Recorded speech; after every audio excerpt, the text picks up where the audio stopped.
Hello everyone, and I have a very exciting Mikhail Tal chess game to show you. So in this game, Mikhail Tal had the white pieces and his opponent was Anders Vooremaa, who was 2 times Estonian chess champion, who was an Estonian chess master. So this chess game was played in Tallinn in 1971. So Mikhail Tal, who had the white pieces, starts the game with e4, c5, the Sicilian defense, knight to f3, e6. We have the open Sicilian, so the Taimano variation, developing bishop to e3, a6, bishop to d3, knight to f6, and Tal castled. Bishop to d6 and king to h1. So if bishop takes pawn, then pushing the pawn is going to trap the bishop h5, f4, and threatening to push the pawn. So knight to g4, defending the bishop, knight takes, queen takes, pinning the knight and supporting the knight with going back, e5, and Tal. He played queen to g3. Mikhail Tal is just doing some Tal things. He's just being Tal, and he sacrificed the knight. And the computer chess engine didn't like this move so much. So capturing the knight, and then simply queen takes on g7 with attacking the rook and then pushing the pawn. But his pawns are marching, so black has to be careful. One mistake is all it takes for Tal. Bishop to e7 and f5. So his pawns are marching, which looks intimidating for black. f6, and also black haven't castled. And Tal played knight to f4. He is threatening to play knight to g6, and that is very difficult. We have rook to f7. Well, if knight takes, which is possible, then white has an amazing tactic in this position. So this is what Mikhail Tal was going to play. Queen takes on e7, queen sacrifice, temporary, and then forking the king and the queen, and white is better. So in this position, if h4, then knight to g6. So if defending the rook, then check, and then bishop to c4, and black is actually losing in this position. So if moving the rook, we can take the bishop. So you can see that this is a dangerous and a very difficult position, and black bishop is stuck and the rook is boxed in. So rook to f7, and Tal played another incredible move. After the knight sacrifice, this time he intended to sacrifice his queen. Unbelievable. Very unbelievable actually, because we don't know exactly how white is going to win. There is no clear winning idea. But I will show you what happens if rook takes. Vooremaa declined. He played knight to e5. What happens if rook takes? Actually, it is getting complicated, threatening to push the pawn queen. So king to f7, what else? But f6. If bishop goes back, first of all, then bishop to g6. What else? And knight takes and threatening to push the pawn, checkmate. So if some random move, checkmate. And if bishop takes, then rook takes, and how to defend rook up, checkmate. So queen to d8, doubling the rooks, and basically black is losing and getting checkmated. So it is getting deep.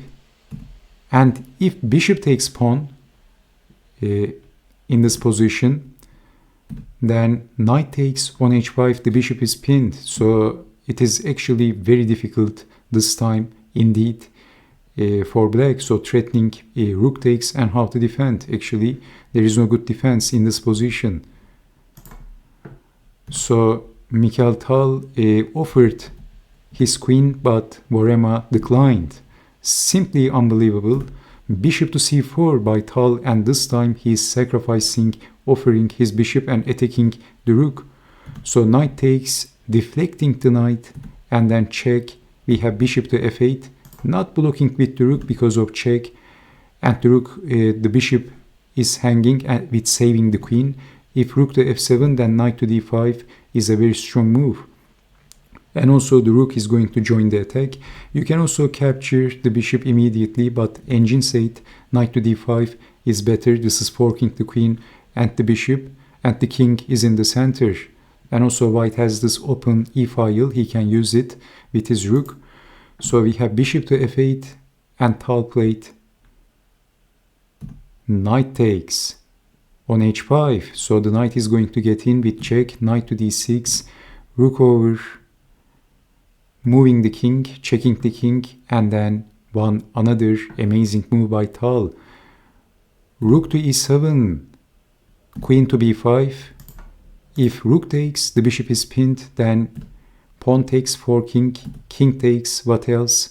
And queen to g5, king to f7, queen to f6, rook over, and basically black is losing by force. So rook to e7, black can't capture, but then queen to b8, queen to b5, attacking the rook, so doubling. Queen to d5, knight to f4. Black has to move the queen, black has to stay in this diagonal, but then another magic trick by the magician from Riga. Knight to e6, that's check with blocking the queen, and Vooremaa captures the knight because of desperation.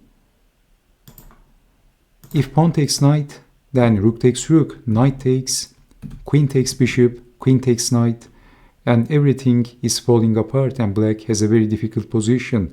White is going to have two connected passed pawns, and white is winning easily. So this is why we have queen takes on e6, giving up the queen in this difficult position. And Tal played rook to f7, and the Estonian chess champion resigned. Simply unbelievable.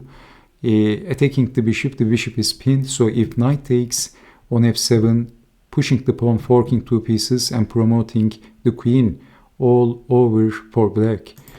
And if rook takes on f7, pawn takes rook simply, of course, and also white has the queen. So this was the incredible chess game of Mikhail Tal.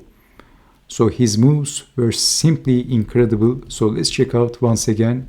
Let's make a quick recap. In this position, Mikhail Tal sacrificed the knight, and then pushing the pawn, and this time he intended to sacrifice the queen, and then the bishop, check, and rook in was also incredible, and the knight sacrifice finally with blocking the queen, but after this move black resigned. So thank you so much for watching. I hope you have enjoyed watching this game, and I hope to see you next time. Take care and bye bye.